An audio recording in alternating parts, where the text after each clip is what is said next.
EMT may have that heater cranked all the way up to high right now because of the cold. But if this is the first time of the season you've turned that heater on, Alexa Liaco has a warning and a few tips to share with you. Alexa.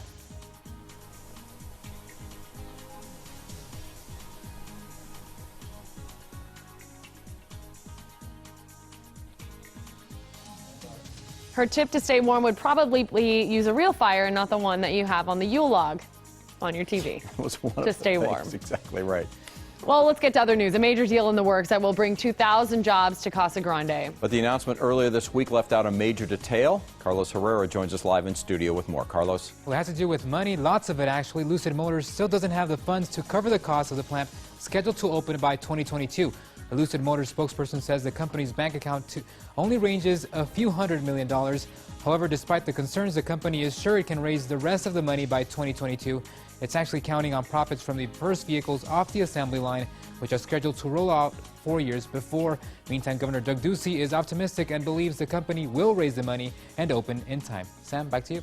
Thank you, Carlos. The city of Tucson is working to combat a growing number of hate crimes. They've been rising since the election, many of them targeting Muslims, African Americans, and members of the LGBTQ community. More than 200 people attended an event at the YWCA.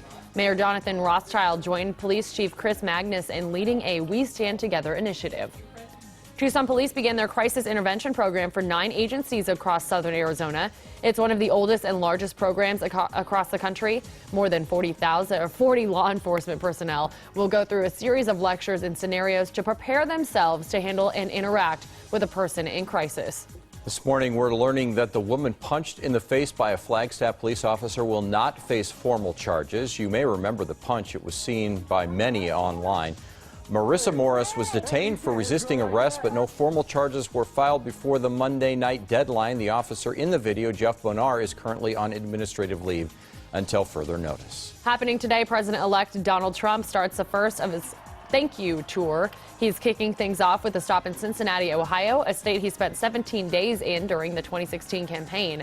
It's not clear where else he plans on visiting, but his team has said he will make stops in several states he won during the election and a few he did not. Before stopping in Cincinnati, Donald Trump and Vice President-elect Mike Pence will be in Indiana. They'll stop there to officially announce the deal brokered with the air conditioning company Carrier. 8,000 Mexico-bound jobs will stay in Indiana because of a promise from Trump of a, quote, improved, more competitive U.S. business climate.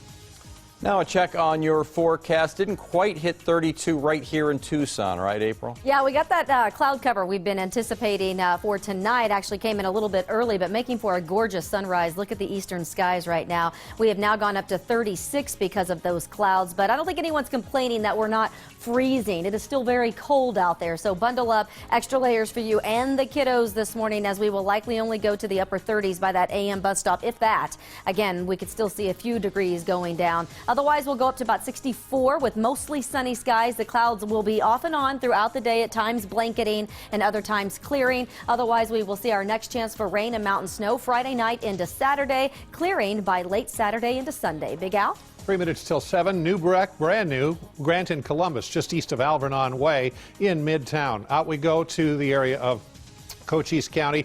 Check on a wreck involving a single semi.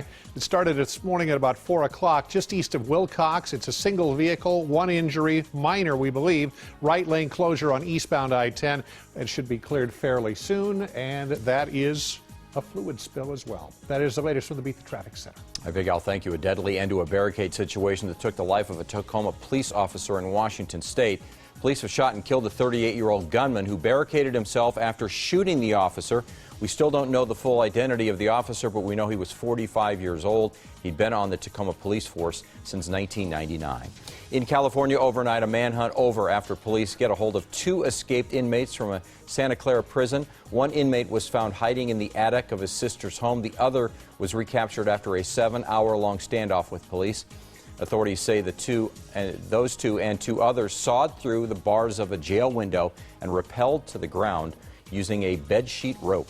This morning, cleanup begins after 24 hours of rain helped calm those deadly wildfires in Tennessee. Unfortunately, the rain came too late for some people near the town of Gatlinburg.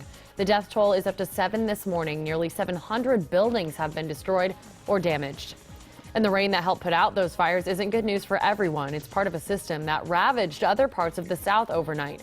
At least 5 people have been killed by the storms, which brought tornadoes across the region.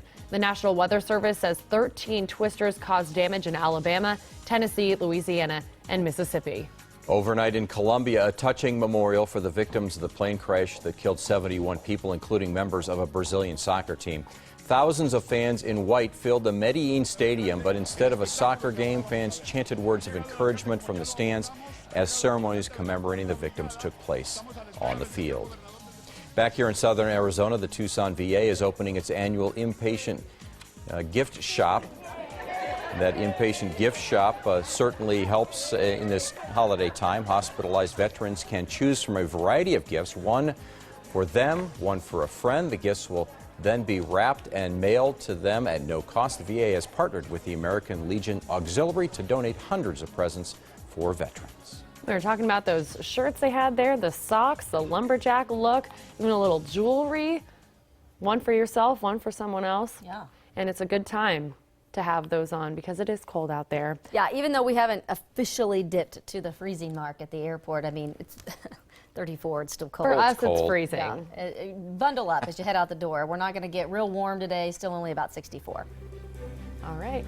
Thanks for joining us. Have a great Thursday morning. We'll see you tomorrow.